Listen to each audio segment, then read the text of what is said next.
संत गाडगेबाबांच्या नावाने या ठिकाणी निबंध स्पर्धा घेतो। मला फार आनंद झाला।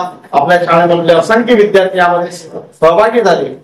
माझ्या सहकारी शिक्षकांनी सुद्धा यामध्ये आमचे मरकाळे सर आहेत, छोटे सर आहेत, भोगे सर आहेत, आमचे अक्कर सर आहेत, या सर्वांनी त्याला भरभरून प्रतिसाद दिला आणि विद्यार्थ्यांनी सुद्धा याला प्रतिसाद दिला। त्याबद्दल मी त्यांचं अभिनंदन करतो।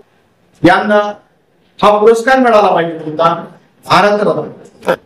भारतरत्न हा पुरस्कार गाडगेबाबांना मिळाला। संपादक आहेत जितेंद्र मुळे साहेबांना एकच विनंती करत की ह्या तुम्ही जे उपक्रम राबवून राहिले, उपक्रम तुम्ही राबवूनच राहिले, पण संत गाडगेबाबा यांना हा भारतरत्न पुरस्कार मिळण्यासाठी याची जर तुम्ही महाराष्ट्रावर लोक चळवळ जरी उभी केली तरी आम्ही तुमच्या बाबांच्या विचाराला महत्वाचा आहे। गाडगेबाबांचा जो विचार आहे हा विचार घराघरात गेला पाहिजे आणि गाडगेबाबांचा विचार जर घराघरात गेला तर खऱ्या अर्थानं या समाजामध्ये अंधश्रद्धा निर्मूलनाचं काम होणार आहे आणि वैज्ञानिक दृष्टिकोन रुजवला जाणार आहे आणि आजच्या काळामध्ये समाज आपला अंधश्रद्धेनं पुरसटलेला आहे आणि वैज्ञानिक दृष्टिकोन जोपर्यंत आपला या महाराष्ट्रामध्ये रुजवला जाणार नाही तोपर्यंत आपल्याला खरा शायनिंग इंडियाचं स्वप्न आपलं साकार होणार नाही। आणि म्हणून गाडगेबाबाचा आचार, गाडगेबाबाचा विचार, गाडगेबाबाचं साहित्य हे घरात या ठिकाणी एकच तुम्हाला सांगू इच्छितो की जेव्हा जेव्हा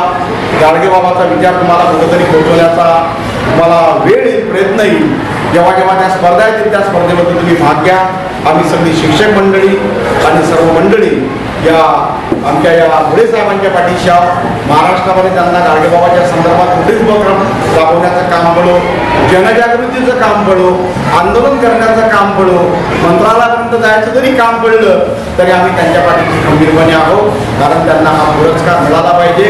हा आपल्या दर्यापूर तालुक्याच्या दृष्टीनं, कारण दर्यापूर तालुक्यामध्ये गाडगेबाबाचं जन्मगाव आहे।